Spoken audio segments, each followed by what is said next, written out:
Bonjour, je suis ravie de vous retrouver pour ce numéro de Business Café dont le thème se résume à la question de l'impact du poids d'un chapitre de notre histoire, nous, Africains et Afro-descendants, sur notre cheminement d'entrepreneurs.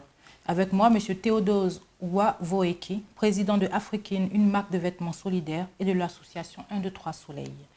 Théodose, bonjour. Bonjour. Tu te définis comme un afro-optimiste et panafricain. Cela se traduit quotidiennement comment?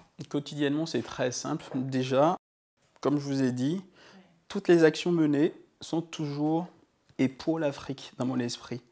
Parce que c'est nous et nous seuls qui devons la relever, notre mère Afrique. Ça fait près d'une quarantaine d'années que je vis à l'étranger, mais je parle toujours ma langue maternelle. Et c'est quoi ta langue maternelle? Ma langue maternelle, c'est le Goum de Porto Novo. Afrikin ou 1, 2, 3 Soleil, c'est un contre-pied à l'Afrique qui tend la main. Pourquoi as-tu choisi d'investir dans l'éducation de la jeunesse? Ma petite histoire, moi, c'est arrivé en France avec une bourse du Bénin, une bourse plutôt d'excellence à l'époque. Et j'ai vu comment se passait l'atmosphère, parce que lors de mes rendez-vous, on sentait un malaise à chaque fois. Un malaise à chaque fois, alors que j'avais fait de brillantes études de comptabilité, de gestion. Mais quand vient le moment de l'entretien d'embauche, ça coinçait. Ça coinçait pour entrer dans de grands cabinets conseils.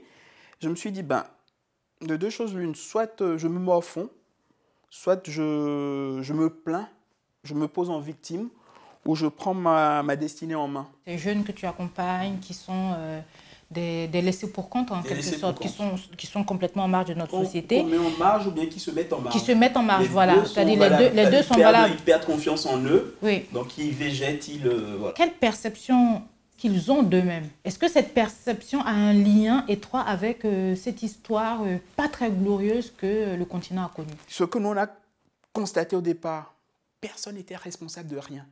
Personne n'est responsable de rien. On se défausse sur l'autre. Prends ta part. Partant de là, oui, tu te responsabilises. Et c'est ce que vous essayez de faire avec ces ces jeunes. Exactement, les responsabiliser. Parce que vous pensez qu'en responsabilisant, chacun peut prendre part à une nouvelle écriture. Une nouvelle écriture de notre histoire. Et c'est maintenant. Le passé, c'est le passé. C'est vrai, il faut se poser. C'est notre socle. Ça doit nous servir de tremplin pour pouvoir aller de l'avant, pour pouvoir envisager l'avenir, pour pouvoir affronter le présent. Et c'est ça ce que nous, on est en train de faire dans cette association. Ce n'est pas facile tous les jours, mais je vous assure que ça en vaut le coup, ça en vaut le détour. Il faudrait que vous passiez nous voir, parce que le but ultime, c'est de monter un centre d'excellence au métier d'art de la mode à Porto Novo. Et parce que moi, j'aimerais citer quelque chose que tu dis souvent, ce dicton africain, au bout de l'ancienne corde, qu'on tisse la nouvelle. Bien entendu. Mais avec quelle corde on va tisser, nous, notre nouvelle histoire? La corde, même si elle peut paraître râpée, abîmée, je vous assure qu'elle est là, la corde. Il y a des savoir-faire magnifiques. Nous, on travaille avec des coopératives de femmes qui font du batik, qui font des femmes tisserands, qui font de la teinture. Et je vous assure, on a un héritage riche. Encore faudrait-il que la nouvelle génération s'en émeuve et se l'approprie. Et pourquoi les Africains ne consomment pas ce qu'ils produisent eux-mêmes? Toute la question est là. Je vous ai dit qu'il y a aujourd'hui des images qui sont renvoyées par le biais de la télé. Au Bénin aujourd'hui, les jeunes ne jurent que par les Kardashians ou bien j'en parle. Non, je n'ai rien contre ce modèle, oui. Mais ce n'est pas le mien de modèle. Ma réalité est africaine. Ma réalité est dans mon africanité. Je ne peux pas me concevoir sans cette belle part qui est la mienne. Même si, effectivement, je vis en Europe depuis des années et que nous sommes des traits d'union indispensables. Mais est-ce que ce trait d'union, il est perçu des deux rives de la même façon? De plus en plus. De plus en plus, parce que nous, on a mis en place une politique d'incitation à rester au pays. Parce que toutes les personnes avec qui on travaille, nous les payons suffisamment pour qu'ils n'aient pas envie de prendre des chemins de traverse. Moi, je suis un afro-optimiste. L'Afrique est féconde. Est-ce que cette richesse, les Africains le perçoivent eux-mêmes? Mon Afrique souffre de ce manque de repères. Et ce qui se passe aujourd'hui, il ne faut pas être pessimiste.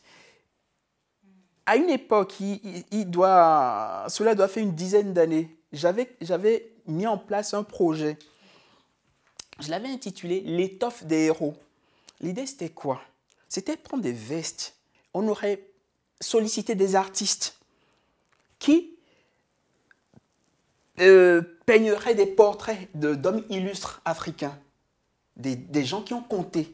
Pour pouvoir Exactement. nourrir l'imaginaire de cette jeunesse-là. Parler de l'histoire de ces gens. Je pense à Sankara, je pense à Nkrumah, Kwame Nkrumah, je pense Soundiata Keita, je pense à Samori Touré. Merci. Béhanzin, qui est les Amazones. Voilà. C'était ça l'idée de cette exposition qui serait itinérante dans toutes les capitales africaines, même si ces gens ne sont plus là physiquement aujourd'hui. Leur histoire transcende les âges. Encore faut-il la connaître. Encore faudrait-il la connaître. Là est tout le challenge.